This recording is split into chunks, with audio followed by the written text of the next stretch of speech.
Coming up on Oakdale Update, we'll preview the upcoming legislative session with Senator Chuck Wager and Representative Joanne Ward. Stay tuned. Oakdale Update is straight ahead.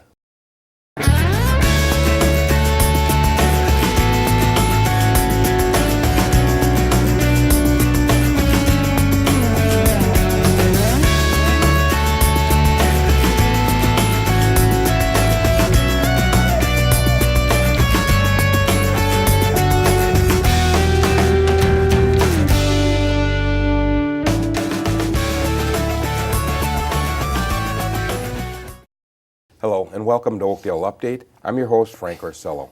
This is the City of Oakdale's news and information program about your community. The Minnesota legislature convenes on February 25th.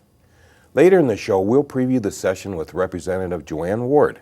But first, I'm joined in the studio by Senator Chuck Wager. Senator, thanks for joining us again on Oakdale Update. Thank you very much, Frank. It's Pleasure been to be here. Several times that we've had you on the air, right? Yes. Okay. Let's start out. Give us a little bit of your background, your personal life. Okay, well, lifelong resident of the area, and I have 5 children. They're all grown, 5 grandchildren as well. Product of the area schools in North St. Paul, Maplewood, Oakdale, and then eventually got a law degree, attorney. I, in addition to serving in the state senate, where that's been now in my 18th year, I work at Securian Financial in downtown St. Paul. Prior to being on the Minnesota Senate, various responsibilities. I chaired the North St. Paul Maplewood Oakdale School Board. So my roots are here, and it's an honor to be serving. Absolutely. Good for you. Okay, so tell us your boundaries. What's your district? Where are you? Okay, my district, which is District 43, each legislator has a district. 43 includes North St. Paul, parts of Maplewood, most of Oakdale, and then out into White Bear Lake, Matamidi, Willarney, and Birchwood. Wow, so, you got a big area there, yes, don't you? it's cut out by the courts when they come up with the redistricting plan, but yeah, I'm honored to represent it. Sure. Okay, how about if we start out, we'll talk about some of the things that happened in 2013 for that session, and just give me your feel about them, okay? We'll talk about the income tax increase. It was $250,000 married couple and $150,000 for single, and that passed with a 9.85% increase. Is that correct? Yes, and I believe those are adjusted figures, income, Yes. and it was passed, and what that did was enable us to invest significantly in education. And that is the area that I'm most involved in as chair of the E12 Finance Committee. It's the largest area of our state budget. 40% of our state resources go for education into our area schools throughout the state. And we were able, through raising additional revenue, we were able to invest $500 million more into public education. To me, that was very important, and we did a number of things, listening to area officials, neighbors, and across the state, and I was very proud that we could fully fund all-day kindergarten. Well, okay, that's one of my other questions now, but first, so was that money earmarked, that tax increase that was earmarked for education, is that correct? In order to fund programs, we need to raise the revenue, and that was one of the areas. Okay, good. All right, so let's go to the education, highest priority. Okay, all right, let's go to that all-day kindergarten. That was funded. And Yes. Tell us about that. Okay. Students are going to be better prepared on that journey to be ready for college, be ready for career, to graduate, if they are equipped early with the skills. And actually that starts in early education. But if you're going to be in kindergarten and not fully have skills where you're going to be ready for first grade, second grade, and those important reading skills, etc., then let's have a full day offering. The majority of states throughout the country have offered that, all-day kindergarten. Many districts have been offering it around this metro area just because they know it's educationally better. We haven't funded it though, so it's been an option. And people have made a conscious decision to move to districts or to move out of districts because there was not the all-day K offering. And so there was a great deal of support to do it. We feel that students will be the best beneficiary of this because it's going to better prepare them. And so we had people from North St. Paul, Maplewood, Oakdale testifying on it. It actually, the full funding goes into effect in August of this year, 14, Okay. but it's all in place. Was Patty Phillips, Superintendent Patty Phillips, was she in favor of this all-day kindergarten? Is she in favor of it, I guess, as an educator? Enthusiastically, as was the school board, and we had teachers and others testifying before our committee. Okay, I'm talking about 622 in Yes. particular, but in Yes. general, a lot of the other ones were happy Yes. about this too, huh? Yes, and it was introduced as Senate File 1, and I was the chief conferee for the Senate and was very pleased to see that as a part of what we were able to have signed in the governor's office. And so, yes, we did increase revenue, but in order to provide for programs that, for example, all-day K, you need to raise revenue. And so we think it's an outstanding investment in our future. Good. Okay, now in looking forward to 2014, let's highlight some of the issues that are going to be coming up. If they weren't brought up last year, they will be brought up this year. I mean, I think they were brought up already. Yes, they may going to be. be redone. And like you say, we start February 25, and it'll be 90 days or less, hopefully less. Yes. And there's a lot on the table. A lot But on the table. biggest issues will be the bonding bill, which will be nearly $1 billion investment in infrastructure, and those areas that we most focus on for bonding would be education. Higher education, whether it be at the University of Minnesota or in the MnSCU system, right here in the area, Century College, and I'll be sponsoring 3 provisions for that school. And it's all about jobs and helping students better prepare for jobs and improvements that we'll make there. The bonding bill will be nearly $1 billion, and that'll be a high priority. And if I could, Frank, just mention, I will be the chief author, not only for the Century College proposals, but for the Tubman Regional Center, and that has been a partnership, the Tubman with the monastery, the Benedictine Sisters. Sure. They're going to do some additional work on the second level, for victims of violence, and looking particularly at victims of human trafficking, sex trafficking. Good. And it's just tragic stories that we've heard, and they've opened up the sisters, and with Tubman, that'll be a part. The governor's included that, and also the public safety center, the regional for the firefighting, Yes. and the partnership with See, Century. that's coming along very nicely. And, yes, isn't and it? we're nearly done. And in fact, we're going to have everybody out here in several days just to give it another look as to where we're at. So the bonding bill will be huge, and information if you go to my Senate website or go to the state has one, Build Minnesota. And so bonding, high priority for the upcoming session. Okay, some of the other things that are going to be coming up, the governor is talking about the sex offender program. Yes. He wants to redo that. Talk to us about that. Yes, well, and the governor has mentioned it, but so has the court, and the court has basically asked us to, the legislature, to come up with another way of evaluating the way we handle sex offenders, and for the most part, they're put away, and it's very expensive. It's 150,000 or more sometimes. It's very sad cases, but our overriding concern is to protect the public first and foremost. And the court, though, has said that there needs to be a better way of reviewing, because it, frankly, once the likelihood of someone going back into society is remote because of the fear and concern. And the court has told us to come up with an alternative, which may be a special court that would review these cases, and there's recommendations that will be given hearings. And the importance of this is that it be bipartisan, that we get it right, that it not be political, and that the public's interests are best served. If we don't do it, the court will. Sure. And they and we will be responsible for any payment, but the court has said, get this done, legislature, so we're under the gun. Yep.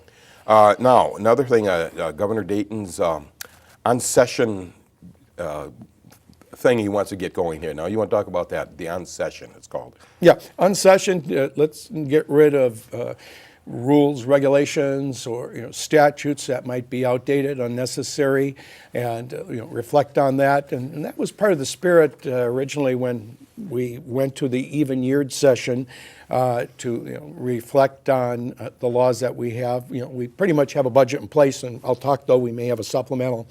We are in the process now of reviewing a number of statutes. Many of them are outdated, and I will be in meetings this week previewing a number of things in the education area, and we will have hearings in the next couple of weeks on that. The governor hopes to announce a package of proposals. We're meeting with Democratic and Republican leadership to review that. But this has started many of the suggestions right at the grassroots level. The governor has gone out at the state fair and others. There's been coverage. We invite people to contact us with suggestions. So you feel this is a very appropriate thing to do, is that correct?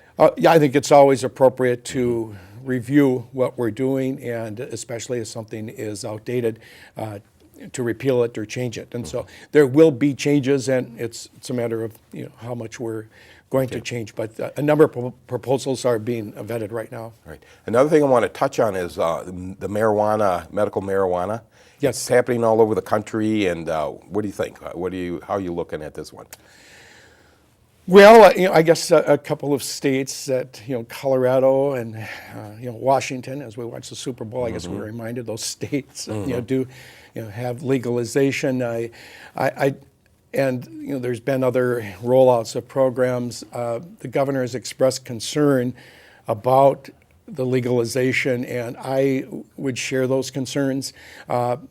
Yes, I'm compassionate for those people that need it for suffering, and if it's indeed for medicinal use, but I'm very concerned that it can just be used for non-medicinal purposes. I understand. And potentially a gateway. Yep. And so at this point, I'm not supportive. Okay. All right. Good. All right. We have enough problems in alcohol abuse and the problems with addiction and drugs, and I would err on the side of caution before doing anything. I think the police have indicated that as well. They're not too in favor of this, are they? No. Police and law enforcement is not in favor of this Right. necessarily. And people in rehab that I've talked to as well, and so I would be very surprised if something did happen, but you never know. Okay. We've got 30 seconds, so you really have to hit the clock here. Budget supplemental. Bill, you want to talk about that very quickly? We're delighted that we will probably have a surplus, and we will get the next forecast at the end of February. I expect there will be several hundreds of millions, but we need to have an adequate reserve. We'll make sure of that. We're not going to borrow any more money from classroom that had been done before. That IOU will be paid and will be on schedule for that. I expect there will be some additional investments in education. We're working on that now. I expect on the taxes, the business taxes, on warehouse equipment, there was a lot of concern. The governor has expressed that those should be repealed. I expect that will happen. We've heard a number of people in Oakdale and perhaps the unintended consequences of that. So good news, it's very likely we will have a surplus. We want to make sure we adequately reserve, but also correct some things that need to be corrected. Very good. My guest today, Senator Chuck Wigger, and I want to thank you for joining us at an Oakdale Update. Frank, thank you so much for your work. You betcha. Thank you. It's almost time for a short break, but first, here's our trivia question. On Saturday, March 1st, the Discovery Center is hosting an indoor garage sale from 9 a.m. to 1 p.m. Our trivia question is, how many years has the Oakdale Recreation Department held an indoor garage sale? Is it 1 year, 3 years, or 6 years? We'll have the answer later in the show. It's time for a short break. Don't go anywhere. We'll be right back with more of Oakdale Update in just a minute.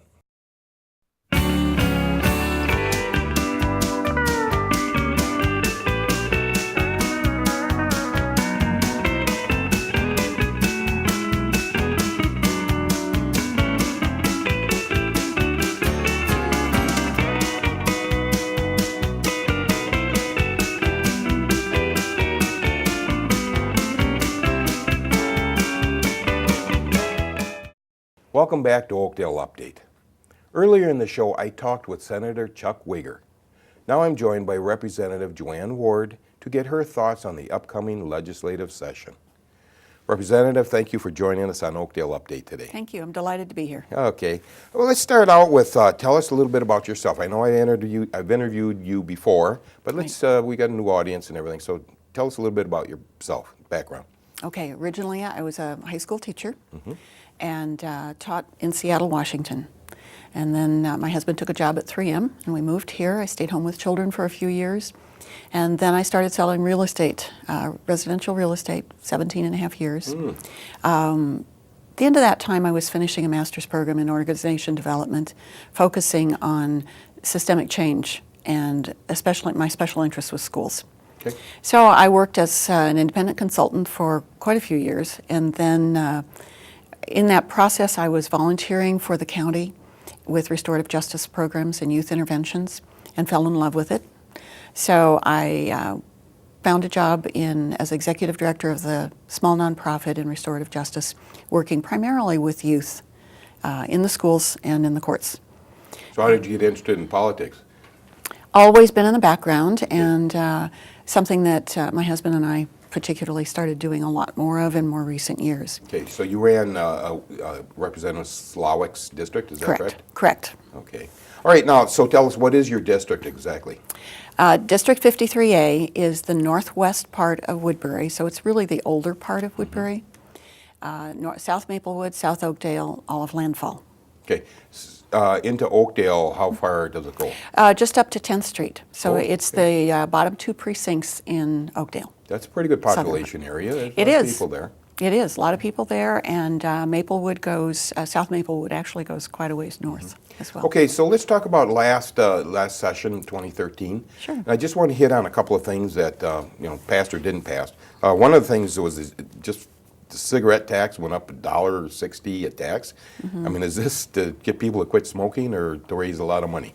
And I'm sure it does both, doesn't it? It does both. And the real goal is that the money that it raises will be kind of offsetting some of the expenses that we as a society incur because of people smoking. The consequences to their own health and to the health of others. And we have been paying for those in lots of ways. And so there will be that benefit to it, but we've also heard from a lot of people who have said, okay, that's what I needed. It's helped me quit smoking. These must be up to about $5-6 a pack by now, isn't it? Oh, you know what? I don't smoke, so I don't know. I don't know either. I heard a lot from people during the conversation about it.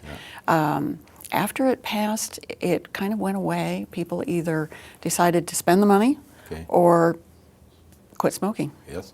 All right.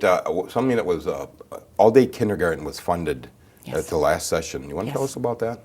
I carried that bill, and it was, in my mind, the first step in expanding what we need to be doing to close the achievement gap. So all-day K really does help children. Early childhood education helps as well, but we need to sustain those things. So along with that, I carried a bill to fund additional lease money for schools so that they would have space for the kindergarten classes that they were expanding full day. Some districts have room. Some districts, have declining enrollment, and so they've got extra classrooms to have all-day K. Others are either growing or stable, but they don't have the extra classrooms to complete that process. So this is extra lease money so they can rent the space until they can find a long-term solution. All right. What I don't understand is if you already got a class in there for the first half of the day, isn't there another class coming in the second half of the day, Right. generally speaking? Right. So what now? I see. You have to have the first class has got to do it all day, so you're going to need more room for the second class. That's right. Correct? So generally, you will double your classroom space. So if you have 2 kindergarten classes in the morning and 2 in the afternoon, now you need 4 classrooms instead of 2. What kind of response do you get from the school districts and educators? Very positive, very, very supportive. We did increase funding to the school districts last year, and across the state, the message has been, thank you. We needed that, but it hardly catches us up from the cuts that have been going on for the last many years. And so, thank you, but keep it coming, and we need more, and thank you for the kindergarten. And now, the lease money didn't pass last time, but we're bringing that forward again, so we'll have some additional funding to provide space to do the all-day K. Okay, and the big thing, of course, was the same-sex marriage that Yes. passed. Yes. What are your thoughts on that? I have heard nothing but good things out of it. It's been an awesome experience to be able to share good times with people who are being able to celebrate marriage to someone they love. And, you know, the sky didn't fall. Yes, isn't that true? Yeah. Okay, but all right, let's go on now. Looking ahead to the 2014 session. Yes. One of the big things that is happening all over the country is medical marijuana. What are your thoughts on that? Oh, I'm seriously conflicted about that. I have good friends on both, well-educated, thoughtful on both sides of the issue, and I'm still studying it. There are certainly benefits. I would love to just say, now we'll have a controlled substance that's going to be handled through the medical community. And whether it's pills or smokes, whatever, I know that it can benefit a lot of people, and I would like to be able to do that. I also have good friends in the criminal justice system, and they are adamant about it being a really bad thing. It opens the door to so many other issues, and their perception is that it sends a message to young people that, well, it's a drug.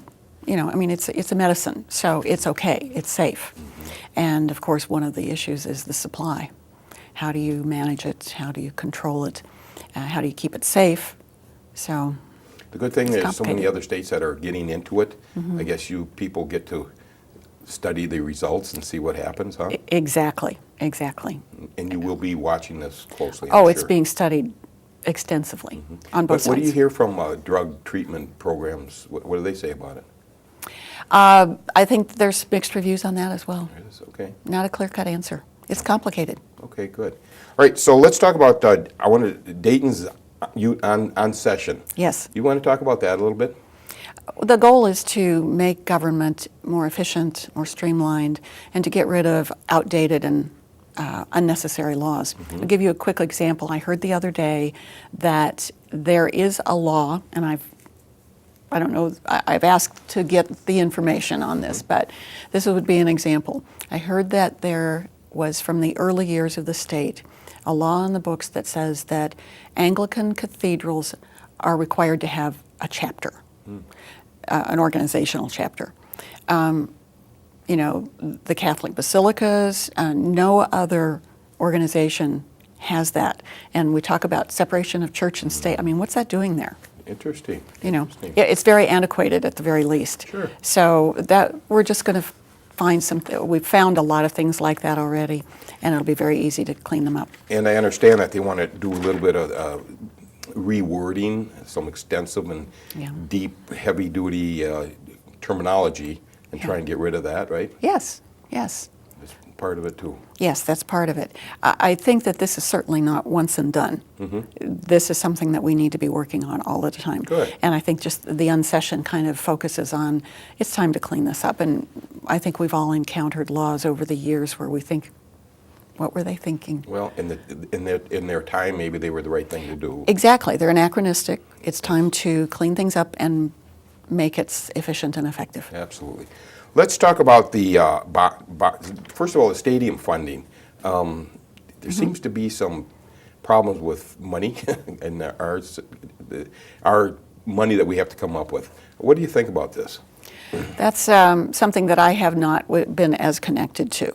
That all happened before I was elected, Okay. and the controversy around it is not something that's part of any of the committees that I'm on, so I'm probably hearing about the same things that you are. Oh, okay. Just the public press. Just what you read in the paper. Okay. Exactly. All right, good.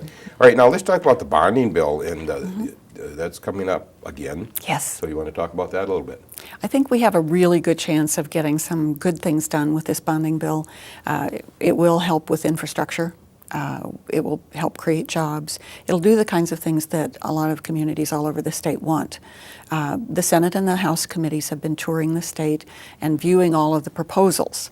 And that's after some pared down list. I think they visited the ones that they think are most likely to be helpful. The one that interests this area more, we have a very small one in South Maplewood for Fish Creek. For what? Fish Creek. Oh, It's an area that we're trying to preserve. It's a public-private partnership, actually funded. We're asking for it's actually the smallest piece of the bonding bill financially in terms of dollars. And it will be something that will help people connect with the trails in Battle Creek and Pig's Eye. And it's a beautiful property that has been largely paid for. There's just one small fraction of the cost that's left, and we're asking the state to help with that. good. Now, something that's going to be coming up again, as it has many times, the Sunday closing liquor law. Yes. What are your thoughts on that? Well, again, there's two sides to every story. And, you know, what you've read in the paper is pretty much the story. Some of the liquor stores really want it. The smaller liquor stores do not. Who are we going to sell more? Are we going to sell more, or are we just going to spread it over the number of facilities or shops that we have? And that means more cost to the shops and without any increased sales. You know, do people plan ahead? They certainly have been, and I think that there's just really two sides to this that haven't been sorted out yet. The independent liquor people that I know, they're all very much opposed to this. Yeah. As are the car dealerships that are. Yeah. It's interesting. Yeah. I like the idea of not being open, I guess. Well, If you can't plan ahead and get your liquor before the Sunday, what the heck? right. Okay, one quick last question. The budget supplemental now. You want to talk just a little bit about that? Budget supplement, what do you mean? The budget, just the budget in general? Yes. Okay. You want to talk about that quickly? Okay, we did the budget last year to Yeah. balance it, paying back schools, which we've taken care of. It's happening. Increased taxes a little bit. So it's coming. The budget plan is not established yet, partly because we'll have to see what comes forward in terms of balancing the Senate and the House and the governor's plan. It's an evolving process. Yes, it is. I'm sure it is. Okay, my guest today, Representative Joanne Ward, and I want to thank you for joining us. We're out of time right now. Thank you very much. Okay, thank you. We're just about out of time, but first let's answer a trivia question. We asked you, how many years has the Oakdale Recreation Department held an indoor garage sale? The correct answer is 6 years. The event was started in 2009. It's a chance to buy and sell new and used merchandise, clothing, books, toys, collectibles, and more. So start your garage sale shopping early this season on March 1st from 9 to 1 at the Discovery Center located at 4444 Hadley Avenue North. That's all we have time for. For everyone at the City of Oakdale, thanks for watching.